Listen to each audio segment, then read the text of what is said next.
Hi there, I'm Christine Dunbar from SpeechModification.com, and this is my Smart American Accent Training. In this video, we'll look at how to pronounce mischievous. So I would say the challenge with mischievous is that the spelling is a little bit misleading, particularly in this IE syllable. It kind of looks like it should be E or another sound. So I'm going to help you break down and rethink of how to pronounce this word. As you can see in our videos, we always show you the IPA. So that's the symbols for the sounds, one symbol, one sound. And then I usually rewrite the word with an alternative spelling to help your brain kind of wrap its mind, or you wrap your mind around what sounds to look out for. So these non-standard spellings take advantage of sort of typical spelling rules that will also help you in decoding other words. So looking at mischievous, we have first syllable stress on the miss syllable. Again, this is a little bit misleading because we have this CH here. It looks like it might be mish, or it looks like maybe an E because we don't have the two S's. In the word miss, those two S's tell us to make that letter I, the I, relaxed I sound. So watch out that you don't want any kind of E, tense E sound anywhere in this word mischievous. You also want the miss to be held longer and the chivous to be shorter and have reduced vowels. Mischievous.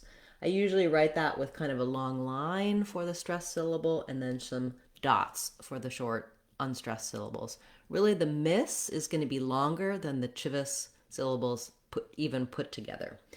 This is true, generally speaking, in longer words. You want to have a pretty big contrast between the length of the syllables, especially in a word like mischievous, where we have reduced vowels in the two unstressed syllables. By reduced vowels, I mean we're not saying a clear I or ah or e or any of those kinds of clear vowels. We're doing a short little sound in both unstressed syllables. So we'll get to that in just a moment. We have, after the S, we do have the CH sound. In the dictionary, that's going to look like this. It does look like two symbols, but it is one sound, ch. And the reason it has these two symbols is that it's a sound that moves as you say it. So your tongue starts in the position it needs for making the t sound, we usually associate with letter T. So if you put your tongue up behind the teeth for the t sound, instead of making a T, where the tongue just drops and the air bursts, you drop your tongue to the position that you would have for the sh or sh sound from the T sound, and you push out the air. The sh sound can continue, but the ch sound doesn't. So it sounds like ch, ch. My tongue is dropping, it's pulling back, and that air is being forced out in the ch sound. You can get more help for ch and all of the sounds of English, the symbols, the spelling, understanding how to make those sounds in our Sounds of English course on SpeechModification.com. It's a great way to build the skills you need to be able to pronounce any word smoothly and easily and understand all of the sounds of English, the accent error patterns you may have on them, etc. Check that out on SpeechModification.com. Okay, so when I have my CH sound, you'll notice here I wrote these letters IE. They say the I sound, that's what you'll see in the dictionary. I wrote it here with the sound, like a schwa, just because I think when you see these letters and you see even the I sound, you're gonna still be tempted to do E, mischievous. And you really want an I sound there. If you think of it as a schwa and really relax to the mischievous, you're gonna get the rhythm right and the sounds right. It doesn't really matter if I say mischievous or mischievous. That syllable is so short and reduced that either of those vowels will be okay. But if I say mischievous, it's going to sound different. That E is just tense. It makes me hold the syllable too long. And a native speaker will hear, that's not quite right on that word. Then lastly, the OUS just again has the schwa, the sound. So these two syllables, you just want those reduced vowels. If that's challenging for you, try saying them really quickly and then adding your longer syllable. So you would try chivous, mischievous. Another way I like to think about these unstressed syllables is almost as if there were no vowel at all. How would I say it if I was just going from the CH to the V to the S? Chivus, chivus. That's really the amount of reduction that you can do. Mischievous, chivus. You can hear how there's just barely any vowel sound in those unstressed syllables. So mischievous is definitely a tough one, but mostly because of how it's spelled. It's actually not so difficult to make those sounds once you are aware of what sounds you should be making, and you kind of get rid of the bias you would have from looking at how that word is spelled.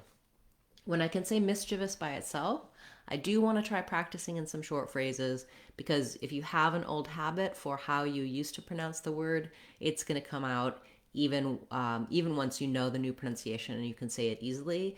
Because when we're talking, we don't really think about, oh, I have a reduced vowel coming up. It's more, you have to be thinking about what you're going to say, the grammar, the vocabulary, all of those things. And so the mouth just does it with its old patterns and old habits. You might want to try a mischievous person, a mischievous kid.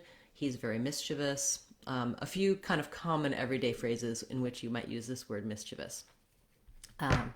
If you have a word you'd like to see me cover in our Word of the Day series, feel free to leave that in the comments for this video or any of my videos.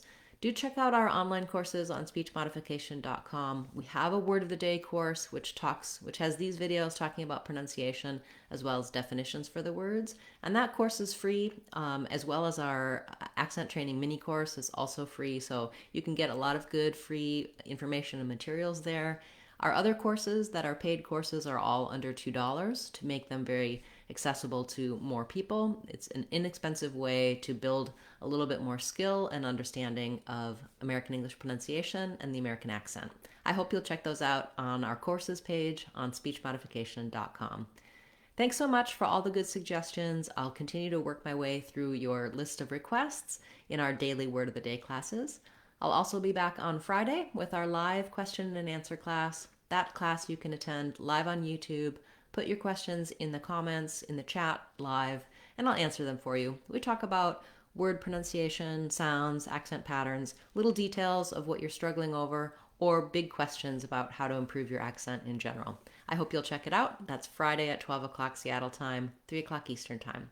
Until then, take care, and I will see you tomorrow in tomorrow's Word of the Day class. I'm Christine Dunbar from SpeechModification.com. Remember, if you want to sound like a native speaker, you can do it. SpeechModification.com. Bye, everyone. Hope to see you again soon.